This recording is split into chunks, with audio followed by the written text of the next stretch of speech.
Hello everyone, आज की इस वीडियो में हम आइजर्स में होने वाली प्लेसमेंट की रियलिटी के बारे में जानेंगे। तो सीधे शुरू करते हैं। सबसे पहले हम बात करते हैं कि आइजर्स का एक्चुअली एम क्या है। आइजर का सिंपल सा एम है साइंटिफिक एजुकेशन और रिसर्च को इंडिया के अंदर प्रमोट करना। इंटरडिसिप्लिनरी साइंटिफिक एजुकेशन को प्रमोट करना इंडिया के अंदर, ये आइजर का एम है। और आईआईटीज़ का जो एम है वह वहाँ पर टेक्निकल एजुकेशन को प्रमोट करना, क्वालिटी की टेक्निकल एजुकेशन को प्रमोट करना। तो इन दोनों इंस्टीट्यूट्स के जो एम है वो काफ़ी डिफरेंट है। और यहाँ पर हम बात करते हैं कि कोर्सेज क्या क्या ऑफर करते हैं आइजर। सबसे इंपॉर्टेंट जो कोर्सेज ऑफर करते हैं, जिसके लिए आइजर को बनाया ही गया है, BSMC natural sciences. Natural sciences में आपके सारे physics, chemistry, mathematics, biology, earth and environmental sciences, जितने भी नेचुरल साइंसेज के सब्जेक्ट है वे सारे के सारे आइजर्स, ऑलमोस्ट सारे आइजर्स ऑफर करते हैं। Physics, chemistry, mathematics and biology सारे आइजर्स ऑफर करते हैं। और कुछ IISERs earth and environmental sciences भी ऑफर करते हैं। बहुत सारे आइजर करंटली ऑफर कर रहे हैं। और BSMS इन डेटा साइंस ये सिर्फ और सिर्फ आइजर TVM ऑफर करता है। और BS के स्पेशल कोर्सेज जो है वे आइजर भोपाल भी ऑफर करता है इकोनॉमिक्स एंड इंजीनियरिंग साइंसेज में। इंजीनियरिंग साइंसेज के अंदर बाद में आपको ऑप्शंस मिलता है मेजर लेने के लिए, computer science, electrical engineering and data science and chemical engineering. ये 4 फील्ड वहाँ पर इंजीनियरिंग साइंस के अंदर मेजर्स में अवेलेबल है। तो यहाँ पर हम सीधे कूदते हैं प्लेसमेंट्स के ऊपर। जो जनरली आप सारे आइजर्स को देखोगे तो वहाँ पर आपको अराउंड 8 LPA का मीडियन पैकेज आपको NIRF डेटा में देखने को मिलेगा। बट जो प्लेसमेंट परसेंटेज है वे बहुत कम आपको देखने को मिलेगा, अराउंड 10 to 15% ओनली। इतना कम प्लेसमेंट परसेंट वहाँ पर देखने को मिलेगा। इसके पीछे 2 रीज़न है। सबसे पहले तो जो कंपनीज है जो नेचुरल साइंसेज को स्टूडेंट्स को उठाने के लिए आती है, जो प्लेसमेंट के लिए आते हैं, वो बहुत कम है। और दूसरा ये, बहुत सारे बच्चे इंटरेस्टेड भी नहीं होते हैं प्लेसमेंट्स की तरफ। वे बहुत सारे बच्चे जो होते हैं वे PhD के लिए इंटरेस्टेड होते हैं। पर ऐसा बिल्कुल नहीं है कि सारे ही बच्चे इंटरेस्टेड नहीं होते प्लेसमेंट के लिए। बहुत सारे बच्चे चाहते हैं उनका प्लेसमेंट हो, बट इतनी अच्छी उन्हें अपॉर्चुनिटीज़ नहीं मिलती। बहुत लो पेइंग जॉब्स बहुत सारे कंपनीज ऑफर करते हैं। तो बच्चे उसे ना चूज़ करके PhD को चूज़ करते हैं, क्योंकि PhD में भी आपको स्टाइफन काफ़ी अच्छा खासा मिल जाता है PhD करते समय, जो कि उन जॉब से बहुत ऊपर होता है। क्योंकि 8 LPA तो आपको स्टाइफन ही मिल जाएगा। अगर आप फॉरेन में जाओगे तो इससे बहुत ज़्यादा स्टाइफन मिलता है, अराउंड 2.5 या 3 लाख पर मंथ मिल जाता है फॉरेन में। और वहाँ के एक्सपेंसेस भी ज़्यादा है बेशक, बट इंडिया में ही आपको 5 लाख के लगभग मिल जाएगा मेरे हिसाब से, क्योंकि अराउंड 40,000 अब शायद हो गया है स्टाइफन PhD का JRF जो होता है। मुझे एक्चुअली याद नहीं है, पर 33 या 40,000 के बीच में कुछ ऐसा है। इंक्रीज़ हुआ है शायद, या इंक्रीज़ होगा इन फ्यूचर 1 या 2 साल में ही। तो यहाँ पर जो प्लेसमेंट का परसेंटेज है वो बहुत कम है। लेकिन इसके पीछे एक और बहुत बड़ा जो प्रॉब्लम है वो ये भी है कि आइजर्स के अंदर प्लेसमेंट सेल जो है वे बिल्कुल भी अच्छे से वर्क नहीं कर रहे हैं। करंटली जो आइजर TVM और आइजर भोपाल, ये 2 ही आइजर है जहाँ पर एक्टिव प्लेसमेंट सेल है।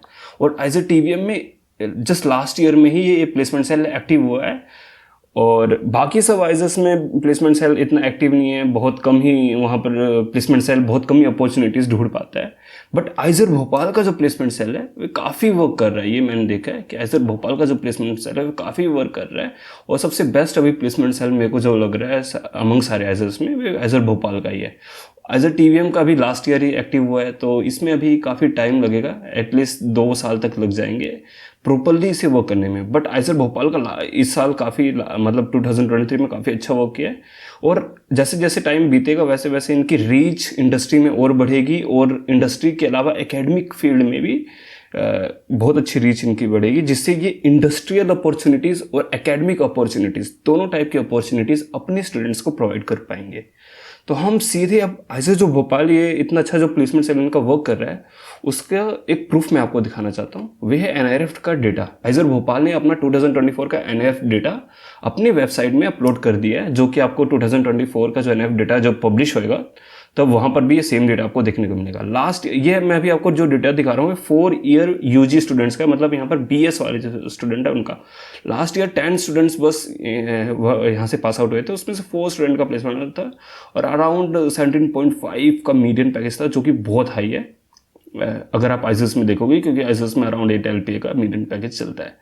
और 4 स्टूडेंट्स हायर स्टडीज़ के लिए गए थे 10 में से, ये काफ़ी ठीक ठाक था। लेकिन इस साल आप देखोगे तो 75 स्टूडेंट में से 10 स्टूडेंट्स सिर्फ प्लेस हुए हैं। ये 2023 का डेटा है, 2024 का डेटा अभी बाद में आएगा नेक्स्ट ईयर में। तो ये 2023 में जो पास आउट हुए थे बच्चे उनका है, 2024 में जो पास आउट हो रहे हैं उनका नहीं है ये डेटा। तो 75 में से 10 बच्चे सिर्फ प्लेस हुए 9 LPA का मीडियन पैकेज के साथ। तो प्लेसमेंट परसेंटेज यहाँ पर देखोगे काफ़ी बेकार आपको देखने को मिल रहा है यहाँ पर बेशक। मेरे हिसाब से कितना है, ये बहुत कम है मेरे हिसाब से। और बाकी सारे स्टूडेंट ही हायर स्टडीज़ के लिए चले गए हैं। इसके पीछे सिंपल सा मैं आपको रीज़न बता रहा हूँ। ऐसा नहीं है कि इनमें से बहुत सारे बच्चे ऐसे भी होंगे जिनका प्लेसमेंट लग भी रहा होगा लेकिन वे हायर स्टडीज़ के लिए इसलिए गए हैं क्योंकि उनका प्लेसमेंट का जो मीडियन पैकेज है वो काफ़ी बेकार होगा, अराउंड 6 LPA, 4 से 6 LPA। ऐसे वाले स्टूडेंट्स कभी भी, IISS के स्टूडेंट्स कभी भी ऐसे प्लेसमेंट्स के प्रीफर नहीं करेंगे। वे उसकी जगह वे MTech के लिए गए होंगे IITs में, क्योंकि IITs टेक्निकल फील्ड के लिए बहुत ही बेहतरीन है, बहुत ही बेहतरीन। IISS से बहुत आगे अभी करंटली टेक की फील्ड में। तो बहुत सारे बच्चे MTech के लिए गए होंगे IITs में, और बहुत सारे बच्चे ऐसे भी होंगे जो PhD के लिए भी गए होंगे, क्योंकि BS के स्टूडेंट्स जो होते हैं वे PhD के लिए एलिजिबल होते हैं बिना MS करे हुए भी। और बहुत सारे बच्चे IISS से भी MS डिग्री कर सकते हैं वहीं पर ही, मेरे को जहाँ तक पता है 1 ईयर और अपना देना पड़ता है और आपको MS की डिग्री मिल जाएगी, वे भी वहाँ पर पॉसिबल है। तो जो प्लेसमेंट परसेंटेज है वे यहाँ पर आपको दिख रहा होगा, वे काफ़ी इतना अच्छा नहीं दिख रहा पर मीडियम पैकेज से। बट ये नेक्स्ट ईयर देख लेना बहुत ही ज़्यादा इंप्रूव होएगा, ये मैं आपको बता सकता हूँ, काफ़ी ज़्यादा इंप्रूव होएगा। अब गारंटी तो कोई भी नहीं दे सकता, बट मुझे पता है ये काफ़ी अच्छी तरीके से इंप्रूव होएगा, क्योंकि उनके IISS के जो स्टूडेंट उनके पास काफ़ी अच्छी खासी नॉलेज होती है, वे काफ़ी वेल क्वालिफाइड स्टूडेंट्स होते हैं, वेल एलिजिबल होते हैं इंडस्ट्रीज़ के लिए। बट जो मैं शॉकिंग चीज़ आपको दिखाने चाहता हूँ वे ये है कि जो 5 ईयर UG वाले स्टूडेंट्स हैं, 5 ईयर UG का मतलब यहाँ पर ये है BSMS स्टूडेंट्स। तो BSMS स्टूडेंट्स का जो आप डेटा देखोगे, लास्ट ईयर का दिखाता हूँ मैं। लास्ट ईयर 232 स्टूडेंट्स से 29 वाज प्लेस्ड, जो कि बहुत कम है, ये बात है कम है। पर UG जो BSMS के लिए वे काफ़ी ठीक है, क्योंकि यहाँ पर जनरली स्टूडेंट्स PhD को प्रीफर करते हैं। 6.5 वाज मीडियन पैकेज, ये काफ़ी कम है क्योंकि ये अदर IISS का काफ़ी ऊपर था लास्ट ईयर के लिए। और 121 स्टूडेंट्स PhD के लिए गए, ये बिल्कुल सही डेटा है। मतलब लास्ट ईयर का देखोगे तो ये जनरली सारे IISS में ऐसा ही ट्रेंड चलता है। बट 2023 का ये डेटा जो आपको दिखाना चाहता हूँ मैं, ये है 239 स्टूडेंट्स है, जिसमें से 45 स्टूडेंट प्लेस। तो वो डेटा काफ़ी इंक्रीज़ हुआ है, प्लेसमेंट का परसेंटेज काफ़ी इंक्रीज़ हुआ है। और मेरे हिसाब से इससे ज़्यादा बच्चे प्लेसमेंट को ज़्यादा प्रीफर कर भी नहीं रहे होंगे। 239 स्टूडेंट्स है तो उसमें से मेरे हिसाब से 60 बच्चे मैक्सिमम चाहते होंगे कि हमारी प्लेसमेंट होए वहाँ पर, सारे PhD के पीछे भाग रहे होंगे वहाँ पर। बट मीडियन पैकेज आप यहाँ पर देखिए, 19 लाख BSMS के स्टूडेंट्स को 19 लाख का मीडियन पैकेज अगर मिल रहा है, ये जनरली जो मीडियन पैकेज है, बहुत सारे IITs में भी इतना मीडियन पैकेज आपको देखने को नहीं मिलेगा। BSMS के स्टूडेंट्स को 19 लाख का मीडियन पैकेज है, काफ़ी अच्छा डेटा है। और जितने भी, अगर आप इन दोनों का डिफरेंस लोगे तो आपको 195 ही मेरे हिसाब से मिलेगा। और सारे बाकी सारे बच्चे PhD के लिए गए, हायर एजुकेशंस के लिए गए। पर 194 जो स्टूडेंट्स है, इसमें से अराउंड 50% स्टूडेंट्स ऐसे होंगे जो फॉरेन में एक क्वालिटी, मतलब बिल्कुल ही टॉप यूनिवर्सिटीज़ होते हैं वहाँ पर गए होंगे। ऐसा नहीं है कि 194 सारे ही बिल्कुल टॉप यूनिवर्सिटीज़ में पहुँच गए हैं, ऐसा नहीं होता है। बहुत सारे एवरेज फॉरेन की यूनिवर्सिटीज़ में होंगे, बहुत सारे इंडिया की अच्छी अच्छी यूनिवर्सिटीज़ में पढ़ेंगे, ऐसे Bangalore, other IISS, IITs, top IITs, इन सब में भी बहुत सारे जाते हैं अकॉर्डिंग टू देयर फील्ड, कि उनकी फील्ड के अकॉर्डिंग जो IITs बहुत बढ़िया रिसर्च करोगे वहाँ वे जाना चाहेंगे। बहुत सारे बच्चे ऐसे भी होते हैं फॉरेन की यूनिवर्सिटी छोड़ के IISc बेंगलोर में जाते हैं, क्योंकि IISc बेंगलोर में भी बहुत अच्छी रिसर्च होती है जो कि कंपेरेबल है फॉरेन की टॉप यूनिवर्सिटीज़ के साथ। तो यहाँ पर आपको देखने को मिल रहा होगा कि डेटा काफ़ी इंप्रूव हो रहा है। बट मैं आपको एक चीज़ बता देता हूँ, मैंने आपको BS वाले कोर्स में कहा कि यहाँ पर बहुत ज़्यादा इंप्रूवमेंट होएगी फ्यूचर में, लेकिन इस डेटा में मैं आपको बता रहा हूँ बहुत ज़्यादा इंप्रूवमेंट नहीं होएगी। ये मैक्सिमम 60 तक जाएगा नंबर ऑफ प्लेसमेंट, क्योंकि इससे ज़्यादा बच्चे चाहते भी नहीं है वहाँ पर प्लेसमेंट की तरफ भागना। और ये जो मीडियन पैकेज है ये काफ़ी फ्लक्चुएट होएगा, ऐसा नहीं है कि ये बहुत ज़्यादा रहेगा। बट मैं बता देना चाहता हूँ 8 से 12 के लगभग ये हमेशा ही रहेगा। अभी बहुत ज़्यादा आगे चला गया है, पीछे भी आएगा तो ज़्यादा पीछे नहीं आएगा। मतलब आपको एक मीडियोकर जो जॉब होती है वे यहाँ पर से देखना काफ़ी ईजिली देखने को मिलेगा। और ये प्लेसमेंट सेल की वजह से वहाँ पर हो रहा है। बहुत सारे बच्चे आपको देखने को मिलेंगे जो कि ऐसा कहेंगे कि बिल्कुल ही जॉब्स नहीं है, ऐसा बिल्कुल भी नहीं है। बिल्कुल ही जॉब्स तो मैं नहीं कहूँगा, क्योंकि बहुत सारी फार्मास्यूटिकल कंपनीज आती है जो बच्चों को उठा के जाती है। तो मैं आपको थोड़ा रिसेंट प्लेसमेंट जो डेटा है IISER भोपाल का भी दिखाता हूँ, जो कि मैंने टैब में खोल भी रखा है। So please wait. हाँ, तो ये देखिए, आपको ये मैं IISER भोपाल की सेंटर फॉर करियर डेवलपमेंट की वेबसाइट में जो रिसेंट प्लेसमेंट का डेटा है वे आपको शो कर रहा हूँ। 5 स्टूडेंट्स जो है वे केमिस्ट्री डिपार्टमेंट के डॉक्टर रेड्डीज लैब में गए हैं, और doctor Reddy's lab one of the top pharmaceutical से रिलेटेड लैब है इंडिया की। और यहाँ पर 5 स्टूडेंट्स गए, उनकी काफ़ी अच्छी खासी मेरे हिसाब से सैलरीज लगी होंगी। इसके अलावा 4 स्टूडेंट्स जो हैं वे BSMS और BS दोनों को मिला के नोमुरा सर्विसेज में गए हैं। TCS में बच्चे गए हैं 4 स्टूडेंट्स BS। यहाँ पर आप देख सकते हो इलेक्ट्रिकल इंजीनियरिंग कंप्यूटर साइंस वाले डिपार्टमेंट में से 2 और 2 डिपार्टमेंट ऑफ फिजिक्स से गए हैं। तो डिपार्टमेंट फिजिक्स में भी बहुत सारे मैथमेटिक्स के कोर्स होते हैं, और मैथमेटिक्स के जो कोर्स होते हैं वे बहुत ज़्यादा इंजीनियरिंग में रेलेवेंट होते हैं। तो उन्होंने कुछ और स्किल्स या माइनर ले रखा होगा CS या डेटा साइंस में, तो इसकी वजह से उनकी प्लेसमेंट TCS जैसे कंपनीज में होगी। और ये TCS का ये वे वाला 3 लाख वाला पैकेज नहीं होगा, ये मेरे को अच्छे से पता है। ये अराउंड 9 LPA वाला ये TCS का पैकेज वाली जॉब्स के ऑफर्स आए होंगे इनके पास। इसके अलावा ZS या बहुत सारे हैं। यहाँ पर आप देखोगे इसमें आपको इंटर्नशिप और PhD वाली चीज़ें भी आपको दिखाई दी होगी। जैसे 47 स्टूडेंट्स जो हैं BSMS के, वे MITAC ये कुछ इंटर्नशिप है जो कनाडा में है, इसके लिए इसमें सिलेक्टेड हुए हैं। ऐसे बहुत सारी इंटर्नशिप की यहाँ पर आपको डिटेल दी गई है। जो जैसे सबसे पॉपुलर में से एक ही है डैडवाइज समर इंटर्नशिप, ये बहुत पॉपुलर है मेरे को जहाँ तक पता है। ये जर्मनी के बहुत पॉपुलर, इसमें 8 स्टूडेंट्स सिलेक्टेड हुए हैं। तो मतलब प्लेसमेंट डेटा आप देखोगे वो काफ़ी ठीक है, बिल्कुल एक्सट्रीमली गुड भी नहीं मैं कहूँगा, पर काफ़ी ठीक चल रहा है यहाँ पर। सिर्फ आइजर भोपाल में इतना ज़्यादा बेटर है, और इन फ्यूचर ऐसे TVM में भी आपको देखने को मिलेगा। जैसे आई स्क्वायर के कोर्सेज के स्टूडेंट्स निकलेंगे तो फर्स्ट बैच जो पास आउट होएगा, मुझे नहीं लगता है कि बहुत ही बढ़िया उनका डेटा आपको देखने को मिलेगा प्लेसमेंट का, लेकिन नेक्स्ट बैच से आपको कहीं ना कहीं बहुत ज़्यादा इंप्रूवमेंट देखने को मिलेगी प्लेसमेंट रिकॉर्ड में। बट जो BSMS के स्टूडेंट्स निकल रहे हैं उसमें आपको वही मैक्सिमम से मैक्सिमम मैं आपको बता रहा हूँ 20 से 25% स्टूडेंट सिर्फ प्लेसमेंट की तरफ ही जाएंगे। बाकी 70% स्टूडेंट्स, 60 से 70% स्टूडेंट PhD को प्रीफर करते हैं। बहुत सारे ऐसे स्टूडेंट्स होते हैं जो कि MBA या फिर अदर हायर स्टडीज़ को भी प्रीफर करते हैं। अब हम बात करते हैं PhD के बारे में। जो स्टूडेंट्स PhD के लिए जाते हैं उनको क्या क्या चीज़ें मिलती है देखने को। सबसे पहली बात तो स्टाइफन बहुत अच्छा देखने को मिलता है। स्टाइफन जो होता है वे अराउंड मैं बता रहा हूँ $2,500 से $3,000 के बीच में मिलता है। ये इतना स्टाइफन फॉरेन में आपको देखने को मिलता है पर मंथ की ये बात हो रही है। 2500 से 3000 के बीच में स्टाइपन आपको देखने को मिलता है, $2,500 to $3,000 पर मंथ, जो कि अराउंड मेरे हिसाब से 2.5 लाख के अप्रोक्स आपको देखने को मिलेगा। स्टाइफन के अलावा जो PhD, अब बहुत सारे बच्चे क्या होते हैं कि देखते हैं कि 5 ईयर हमने BSMS की है, उसके बाद हम 3 से 5 साल की PhD होती है जनरली, कहीं 3 साल की होती है, कुछ कोर्सेज के लिए, कुछ जगह यूनिवर्सिटी के ऊपर डिपेंड करता है, उसके ऊपर डिपेंड करता है। आपको 3 से 5 साल की PhD देखने को मिलता है। तो अराउंड आप 8 से 10 ईयर आप स्पेंड कर रहे हो अपनी PhD करने में। बट बच्चे कहीं ना कहीं भूल जाते हैं जो आउटपुट उन्हें मिलेगा PhD करने के बाद, वे बहुत ही ज़्यादा बेटर है।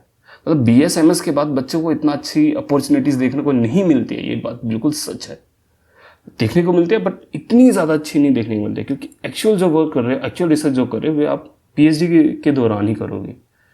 बट बच्चे, आप इस चीज़ को ये भी देखिए कि जैसे आप MBBS कर रहे हो तो MBBS 5 ईयर्स का है, पर आजकल आप देखोगे MBBS के बाद सारे बच्चे स्पेशलाइजेशन जरूर करेंगे, जो कि 2 से 3 ईयर्स की होती है, और बहुत सारे बच्चे उनमें से भी निकलेंगे। स्पेशलाइजेशन तो आजकल कंपलसरी ही है, ये तो बिल्कुल कंपलसरी है, इसके बाद इसके बिना कुछ करते ही नहीं है। इतनी ज़्यादा, मतलब MBBS में भी अब ज़्यादा कुछ नहीं बोलना चाहता हूँ मैं, वरना आप कहोगे ज़्यादा ही बढ़ा चढ़ा के बोल रहा है।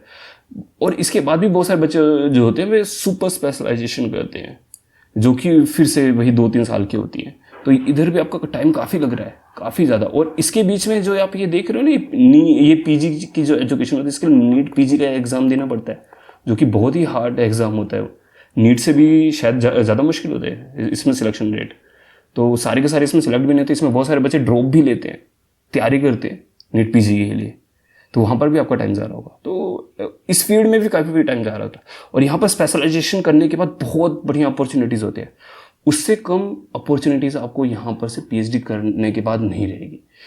उतनी अपॉर्चुनिटीज़ आपको पीएचडी करने के बाद रहेगा। सबसे पहली बात, अगर आपने पीएचडी कर ली, आपको इंडस्ट्रियल जॉब्स बहुत ईजिली मिल जाती हैं। जो भी रिलेटेड इंडस्ट्रीज़ में R&D डिपार्टमेंट होगी वे मिल जाएगी अगर आप एलिजिबल होगे, मतलब आपसे आपकी एजुकेशन, आपकी रिसर्च वर्क से रिलेटेड कोई जॉब होगी आपको बहुत ईजिली मिल जाएगी। अगर आप टॉप यूनिवर्सिटी से आप पीएचडी कर रहे हो तो आपको मिलेगी ही मिलेगी। उसके अलावा जो चीज़ मेरे को लगता है बिल्कुल फिक्स होती है वह एकेडमिक्स में, मतलब आप प्रोफेसर इंडिया में हो, आप प्रोफेसर कहीं भी NITs में आईजेस के बहुत सारे बच्चे IITs में प्रोफेसर्स हैं, बहुत सारे बच्चे हैं, सारे आईजेस के हैं। ऐसा नहीं है नए आईजेस जो बने उनके नहीं, उनके भी हैं, उनके कम होंगे क्योंकि उनके कम बैच पास आउट हुए। एज TVM के बहुत सारे बच्चे हैं IITs में प्रोफेसर, NITs में बहुत सारे हैं, और टॉप जो उनके स्टेट्स गवर्नमेंट के कॉलेज होते हैं उसमें बहुत ईजिली प्रोफेसर लगते हैं पीएचडी करने के बाद, आईजेस के बच्चे स्पेशली, क्योंकि प्रीफर किया जाता है आइजर के बच्चों को। एकेडमिक की जो फील्ड होती है इसमें IITs और आइजर्स दोनों के ही बच्चों की ऑलमोस्ट सेम है एकेडमिक फील्ड में।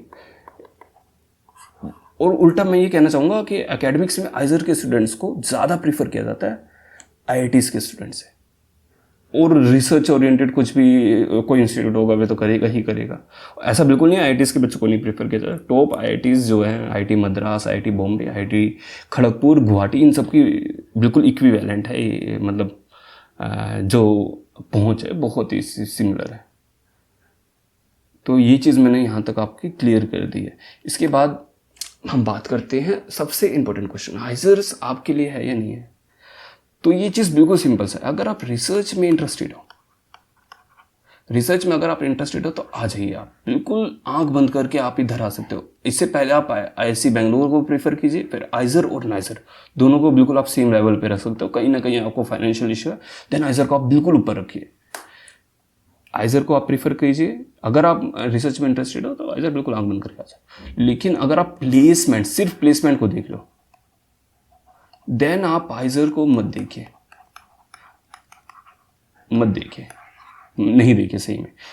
बट इसमें भी एक और कंडीशन है कि बहुत सारी ऐसी केसेस होते हैं जनरली जो आइजर में स्टूडेंट सिलेक्ट हो रहे होते हैं उनके पास वही कहीं ना कहीं NITs और IIITs का ऑप्शन हो रहा होगा अगर वे इंजीनियरिंग फील्ड में। मेडिकल फील्ड में मुझे नहीं पता है कि क्या होता है, बट जैसे मैं भी था मेरे पास भी NITs और IIITs का ऑप्शन था, IITs का नहीं ऑप्शन था, इसलिए मैं आइजर की तरफ देखना प्रीफर किया था। तो अगर आपको NITs या IIITs में ठीक ठाक ब्रांच मिल रही है जहाँ पर करंटली जॉब्स चल रही हैं तो आप NITs और IIITs को प्रीफर कीजिए। लेकिन अगर नहीं मिल रही है तो आप आइजर को प्रीफर कर सकते हो, और स्पेशली भोपाल का जो BS कोर्स है इसकी तरफ जा सकते हो। इधर प्लेसमेंट होएगी ही होएगी फ्यूचर में, मैं आपको बता दिया हूँ, बिल्कुल मैं श्योर हूँ।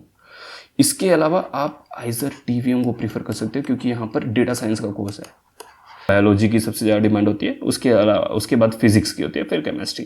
डेटा साइंस की इतनी ज़्यादा डिमांड नहीं रहती है, लेकिन जो नया बैच आया उसमें मैंने देखा था कि डेटा साइंस में भी काफ़ी बच्चे इंटरेस्टेड है, और उनके लिए प्योर BSMS आइजर TVM ने अब शुरू कर दिया डेटा साइंस में। तो उनके पास 60 सीट्स है, और मैं बता रहा हूँ एक भी बच्चा ऐसा नहीं होगा जो डेटा साइंस में इंटरेस्टेड हो और उसे डेटा साइंस ना मिले। सबको डेटा साइंस मिलेगी, जो भी अप्लाई करेगा डेटा साइंस के लिए उसे सबको मिलेगी, और फ्यूचर में भी बिल्कुल मिलेगी। 99% चांसेस फ्यूचर में जो स्टूडेंट्स आएंगे सबको डेटा साइंस मिल जाएगी, क्योंकि यहाँ पर जनरली कोई कट ऑफ का सिस्टम चलता ही है। जो लास्ट ईयर जो हमारे सीनियर्स थे उन्हें जो मेजर्स मिला था तो उन्होंने हमें बताया था कि उनके लिए सीट्स इंक्रीज कर दी गई थी कट ऑफ लगाने की जगह, तो उनकी CGPA से उनको सीट्स मिली ही नहीं। मतलब उन्हें सब, जिसने जो भरा था, जो भी जिसकी ने भी फर्स्ट प्रेफरेंस में जो ब्रांच रखी थी उसे सीधे मिल गई थी, क्योंकि इंस्टीट्यूट ने अपनी सीट्स ही बढ़ा दी थी सीधे बच्चों के लिए। तो ये हो गया।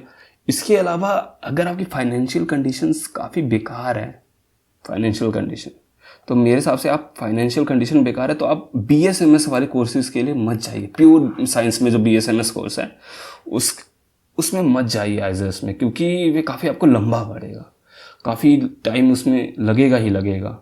मतलब 5 years यहाँ पर लगेगा, उसके बाद भी आपको जॉब्स मिल जाएंगे, ऐसा नहीं है कि बिल्कुल नहीं मिलेगी, बट वे बिल्कुल ही अच्छी वाली जॉब्स जो होती है, बिल्कुल हाई पेइंग जॉब्स वे नहीं आपको देखने को मिलेगी। बिल्कुल बता रहा हूँ, एक दो का बच्चा निकल जाएगा वे अलग बात होता है, लेकिन नहीं आपको देखने को मिलेगी। आपको PhD करनी ही पड़ेगी। अगर प्योर साइंस में आओ तो आपको ये समझ लेना कि आप PhD करने के लिए आप इधर आए हो, लेकिन आपको करते करते आपको लग रहा है रिसर्च में मेरा इंटरेस्ट नहीं, मैं PhD नहीं कर रहा हूँ, तो आप जॉब्स की तरफ देख सकते हो। एक चीज़ और मैं आपको यहाँ पर स्पेसिफाई करना चाहता हूँ, वो ये है कि BSMS में जो मैथमेटिक्स का कोर्स है ये बहुत अच्छा है। मतलब अगर आपको वैरायटी ऑफ जॉब्स देखनी है, मतलब आपको करियर वैरायटी ऑफ अपॉर्चुनिटीज़ देखनी है, तो सबसे ज़्यादा मैथ्स में आपको देखने को मिलते हैं, क्योंकि यहाँ से आपको जॉब्स बहुत ईजिली मिल जाएंगी। आप टेक की फील्ड में बहुत ईजिली ये मैथमेटिक्स वाले बच्चे घुस जाते हैं, स्पेशली डेटा साइंस में, प्योर मैथमेटिक्स वाले। ये भी नहीं मैं डेटा साइंस की बात करूँ, प्योर मैथमेटिक्स वाले बच्चे डेटा साइंस की जॉब्स के लिए बहुत ईजिली एलिजिबल हो जाते हैं। और इसके अलावा जो मैथमेटिक्स वाले स्टूडेंट्स हैं वे MBA जो कैट एग्जाम होता है वो बहुत ईजिली क्रैक कर लेते हैं, क्योंकि बहुत सारी चीज़ें सिमिलर होती हैं और उनकी जो थिंकिंग एबिलिटीज़ होती है वे बहुत मैच करती है उसके साथ। इसके अलावा मैथमेटिक्स वाले स्टूडेंट्स बाकी सेम चीज़ें वही है कि टीचिंग के लिए जा सकते हैं, मैथमेटिक्स वाले भी PhD के लिए जा सकते हैं। और PhD में जो होती है, जो CGPA बहुत सारे इंस्टीट्यूट्स रखते हैं, जैसे 8 CGPA मिनिमम आपकी होनी चाहिए, वे जनरली मैथमेटिक्स के लिए कम होती है फॉरेन में, क्योंकि मैथमेटिक्स में स्टूडेंट्स की जो सप्लाई है वो बहुत कम है और डिमांड हमेशा की तरह हमेशा आई है और हमेशा ही हाई रहेगी। तो शायद मैंने अपनी तरफ से पूरी कोशिश की है, मैं आपको सारे क्वेश्चंस का आंसर दे सकूँ। आप कमेंट्स में क्वेश्चंस पूछ सकते हो। और जो फ्रीक्वेंसी ऑफ वीडियो वे बहुत कम ही चल रही है और वे कम ही रहेगी, उसके पीछे सिंपल सा रीज़न, मैं अभी फ्री नहीं हूँ और आपके एग्ज़ाम्स भी हैं। और उसके अलावा बहुत सारे अच्छे अच्छे यूट्यूबर्स जो इंटरनेट में आपको देखने को मिलेंगे, अब आ चुके हैं, जो कि बहुत अच्छी क्वालिटी वीडियोज़ बना रहे हैं और आपके डाउट्स कहीं ना कहीं क्लियर कर रहे हैं। बट मैं भी लाता रहूँगा जिससे आपको एक प्रॉपर व्यू मिले, क्योंकि उनका व्यू थोड़ा बहुत डिफरेंट हो सकता है कई चीज़ों में और मेरा व्यू काफ़ी उन चीज़ों में डिफरेंट हो सकता है। तो आप बने रहिए और आप कुछ भी क्वेश्चंस हैं आप कमेंट के सेक्शन में आप मुझसे क्वेश्चन पूछिए, मैं पूरी कोशिश करूंगा आपके क्वेश्चंस का रिप्लाई करने के लिए। किसी और चीज़ से रिलेटेड वीडियो चाहिए तो वे भी मैं आपको बिल्कुल बता दूंगा। और एक और चीज़ मैं आपको बताना चाहता हूँ कि अगर आपके दिमाग में कोई भी अभी डाउट्स हैं तो आप मेरे चैनल में जाइए, प्लेलिस्ट में चाहिए, उसमें डिस्कशन वाला सेक्शन होगा, डिस्कशन वाला प्लेलिस्ट होगा, वहाँ जाके प्लीज़ आप देखिए आपसे आपके डाउट से रिलेटेड वीडियो है या नहीं है, आपको ज़रूर मिलेगी आपके डाउट से रिलेटेड वीडियो। और भी बहुत सारी प्लेलिस्ट है, उसे आप उसमें आप जाके अपने वीडियो चेकआउट कीजिए, आपको कहीं ना कहीं आपके बहुत सारे क्वेश्चंस वहाँ से सोल्व हो जाएंगे। मैं मिलता हूँ आपसे नेक्स्ट वीडियो में, तब तक के लिए बाय बाय।